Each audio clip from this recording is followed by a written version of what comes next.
C'est la Bible noir sur blanc. Bienvenue, bonne étude, que Dieu vous bénisse abondamment et c'est parti. Chers frères et sœurs, chers amis, que la paix et la grâce de Dieu soient avec vous tous. En ce matin, chers amis, nous avons le privilège d'être ensemble pour pouvoir continuer à méditer sur la parole de Dieu. En ce matin, chers amis, nous allons être simples et brefs et dans une petite méditation, dans une petite exhortation sur la Bible. En ce matin, le titre de notre méditation, de notre partage, c'est « 7 attitudes chrétiennes par rapport à la Bible ». 7 attitudes chrétiennes par rapport à la Bible. Chers amis, la parole de Dieu Jésus nous dit dans Jean 6, « Si vous ne mangez pas ma chair, si vous ne buvez pas mon sang, vous n'avez point de vie en vous-même. » Vous n'avez point de vie en vous-même. Et nous savons que Jésus-Christ est la parole faite chair de Dieu. Il dit, et la parole a été faite chair, et elle a habité parmi nous, pleine de grâce et de vérité, et nous avons contemplé sa gloire, une gloire comme la gloire du Fils unique venu du Père. Donc c'est-à-dire, quand Jésus dit, si vous ne buvez pas mon sang, si vous ne mangez pas ma chair, vous n'avez point de vie en vous-même, c'est-à-dire, si nous pas manger parole, bon Dieu, nous pas bien la vie dans nous-mêmes.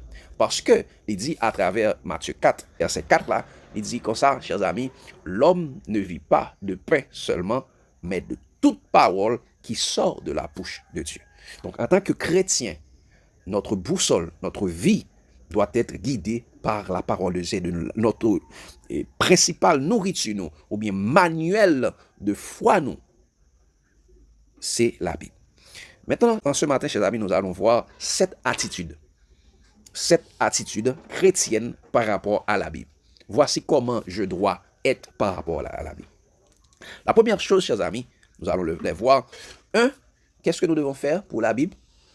Nous devons entendre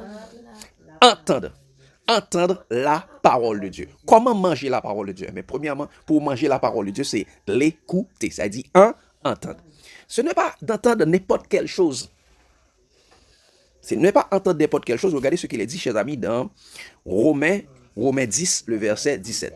Il dit, ainsi, la foi vient de ce qu'on entend. Et ce qu'on entend vient de la parole de Christ. Donc, chers amis, la foi vient de ce qu'on entend vient de la parole de Christ. Donc, nous devons entendre les paroles de Christ. Pas les paroles de Moïse. Pas les paroles d'une telle ou d'un tel. La foi vient de la parole de Christ. Donc, quand il dit la foi vient de la parole de Christ, elle dit la foi, c'est la connaissance vient de Dieu. Le salut, parce que nous sommes sauvés par grâce, par le moyen de la foi, et cela ne vient pas de nous, c'est le don gratuit. Maintenant, nous ne devons pas vivre sous les slogans. Nous ne devons pas vivre sous les citations des hommes. Mais la foi vient de ce qu'on entend. Ce qu'on entend vient de la parole de Christ. Est-ce que ça n'attendez? Est-ce que ce que vous entendez, ce que vous écoutez vient de la parole de Christ? C'est ça, l'attitude chrétienne, c'est que assurons que tout ce qu'on attendez, c'est parole Christ. Parce que c'est là où on parle de la foi, c'est là où on parle de connaissance, c'est là où on parle de salut, parce qu'il dit, le juste vivra par la foi. Ok? Deuxième attitude, Daniel. Deuxième attitude chrétien. Donc, lorsqu'on entendait, ça doit faire, chers amis. On doit aller lire. Il faut lire la parole de Dieu. Écouter, c'est bon, mais il faut regarder de tes propres yeux. Entendre de tes propres oreilles, mais il faut regarder de tes propres yeux. Parce qu'il y a une bénédiction dans la lecture de la parole de Dieu.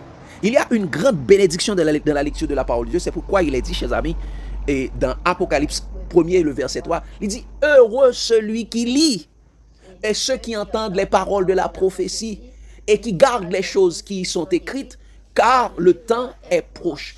Heureux celui qui lit. Il y a une bénédiction. Philippe avait dit heureux, il a dit bénédiction pour celui qui lit. Donc la lecture de la parole de Dieu procure une grande bénédiction.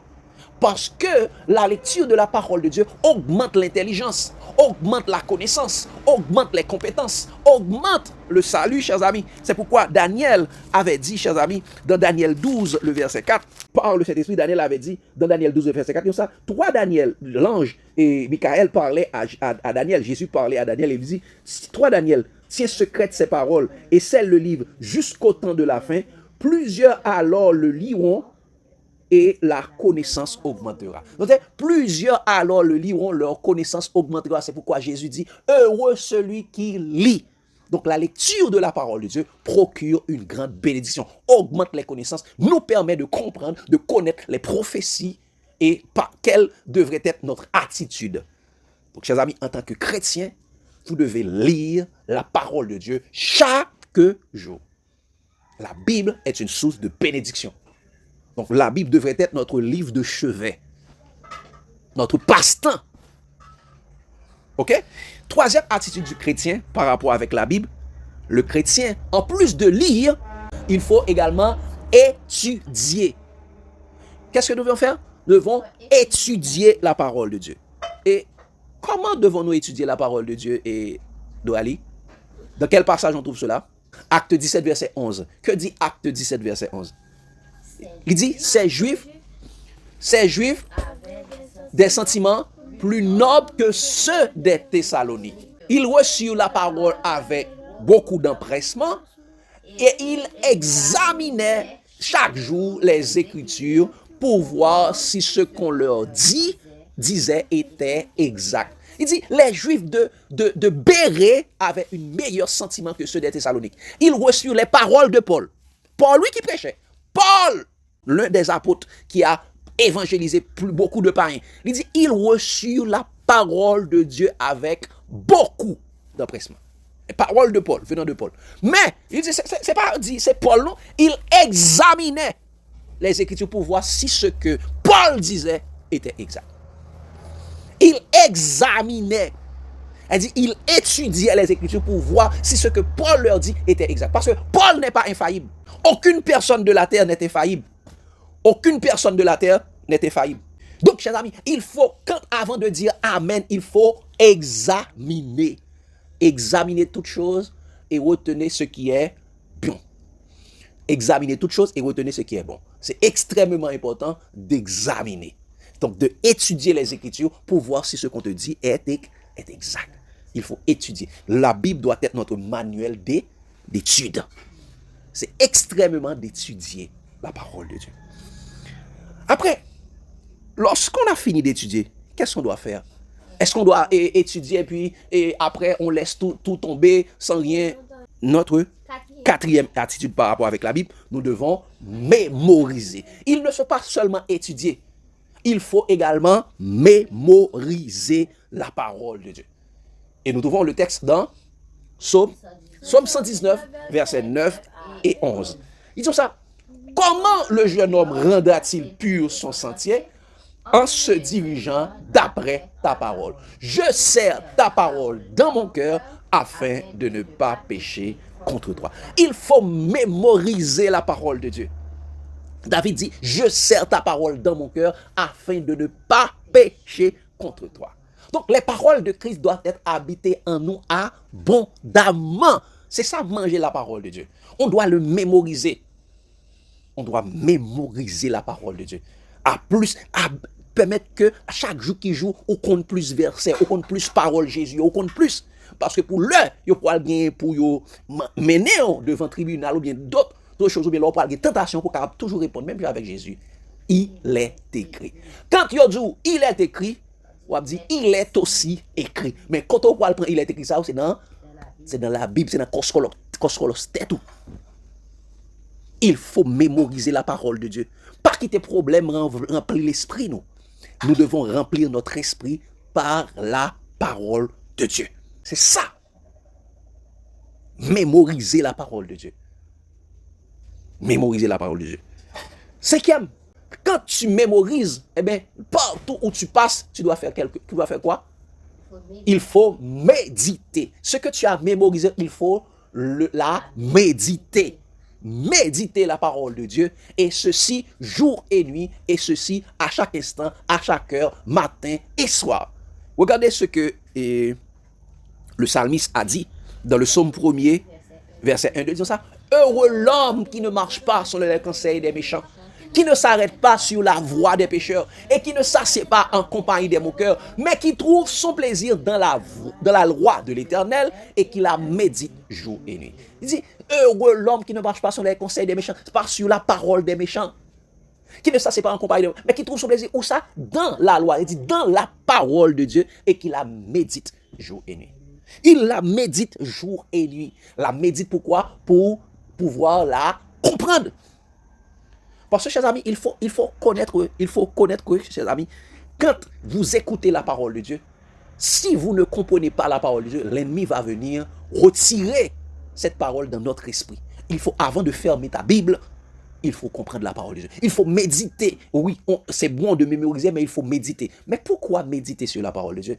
Parce que la parole de Dieu est un chemin. Jésus dit, je suis le chemin, la vérité et la vie. Nul ne vient au Père que par moi. C'est pourquoi, quand tu médites pourquoi? On médite pour pouvoir pratiquer. Pourquoi on médite? On médite pour pouvoir pratiquer. Ça, c'est la 6e attitude par rapport à la parole de Dieu. Il faut méditer pour pratiquer. Pratiquer la parole de Dieu. Comme il est dit, chers amis, dans Matthieu 7, verset 24-25. Disons ça. Celui qui entend les paroles que j'ai dit et qui les garde sera comme un homme prudent qui a bâti sa maison sur le roc. La pluie est tombée, les torrents sont venus, les vents ont soufflé et se sont jetés contre cette maison. Elle n'est point tombée parce qu'elle était fondée sur le roc. Donc, chers amis, quand nous pratiquons la parole de Dieu, notre maison est construite sur le roc. C'est pourquoi l'apôtre Jacques a dit, mettez en pratique la parole et ne vous bornez pas à l'écouter seulement. Ne vous bornez pas à l'écouter seulement. Jésus a dit, si je me rappelle si c'est dans Jean 13, il est dit, chers amis, il dit, si vous savez ces choses, vous êtes heureux, pourvu que vous les pratiquiez. Donc, mettez en pratique, permettre que parole là capable de prendre chair dans ta vie. Permettre que parole là capable de faire chair dans ta vie. Parce que parole là, il s'appelle dit, celui qui dit qu'il demeure en lui doit marcher comme il a marché lui-même dans 1 Jean 2, verset 6. Il faut vivre, marcher suivant la parole. Mais cela également, quand tu marches selon la parole, il y a une dernière chose à faire. En parole et en action, qu'est-ce que vous devez faire? Septième attitude, nous devons partager cette parole. Qu'est-ce que nous devons faire? Nous devons partager cette parole, partager cette bonne nouvelle. Comme il a dit, chers amis, dans Matthieu 28, verset 19-20, il dit, allez, faites de toutes les nations des disciples, les baptisant au nom du Père, du Fils et du Saint-Esprit, et enseignez-leur à observer tout ce que je vous ai prescrit, et voici, je suis avec vous tous les jours jusqu'à la fin du monde. Nous devons les enseigner quoi? Enseignez-leur à observer tout ce que je vous ai prescrit. Et c'est en enseignant aux hommes tout ce que Jésus-Christ a prescrit, c'est à ce moment Jésus-Christ sera avec nous. Il faut partager la parole. Il faut partager la bonne nouvelle. C'est pourquoi l'apôtre Paul pouvait dire, ses amis, dans 1 Corinthiens 9, si je me rappelle, dit, si j'annonce l'évangile, ce n'est pas pour moi un sujet de gloire, mais c'est parce que la nécessité m'en est imposée et malheur à moi si j'annonce pas l'évangile. Parce que cette bonne nouvelle du royaume sera prêchée, ou bien doit être prêchée dans le monde entier pour servir de témoignage, alors viendra la fin. Tu vois que la terre est devenue invivable. Tu vois que Haïti est devenue invivable. Eh bien, si tu veux mettre fin au problème du monde, il faut partager la parole de Dieu. Partager l'évangile de Jésus. Pas l'évangile dénominationnel, pas l'évangile sectaire, pas l'évangile des religions du monde, mais partager l'évangile de Jésus-Christ. Prêcher Jésus et Jésus-Christ crucifié. Donc c'est ça, chers amis, les 7 attitudes par rapport à la parole de Dieu. En tant que chrétien, en tant que disciple de Christ, pas membre d'église, en tant que disciple de Christ, voici notre attitude, les 7 attitudes que nous devons avoir par rapport à la parole de Dieu. Vous pouvez trouver d'autres attitudes, mais nous avons vu, chers amis, 1, il faut entendre la parole de Dieu. Romains 10, verset 17. 2, il faut lire la parole de Dieu. Apocalypse 1er, le verset 3. 3, il faut étudier la parole de Dieu. Acte 17, verset 11. 4, il faut mémoriser la parole de Dieu. Psaume 119, verset 9 et 11. 5. Il faut méditer la parole de Dieu. Psaume 1er, verset 1, 2. 6. Il faut pratiquer la parole de Dieu. Matthieu 7, verset 24, 25. Et 7. Il faut partager la parole de Dieu. Matthieu 28, verset 19, 20.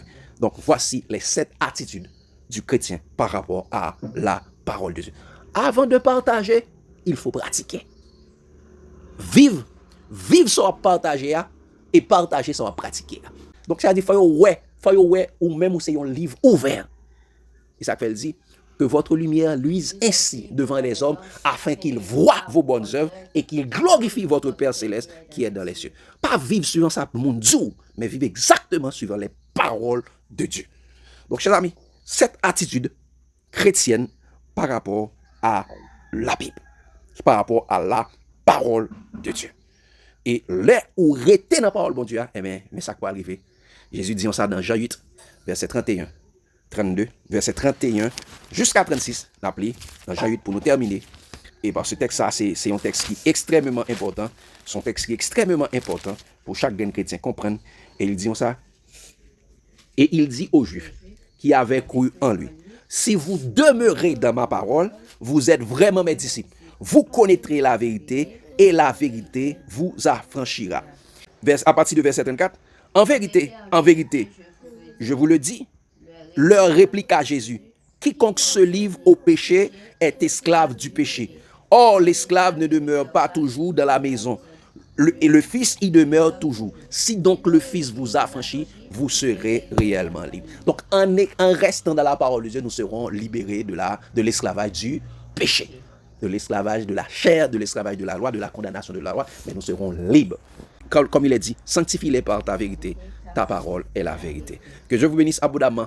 L'amour de Christ, la vérité nous presse. Amen. C'était la Bible noir sous blanc. N'hésitez pas à aimer, abonner, commenter et partager. Bye et à la prochaine.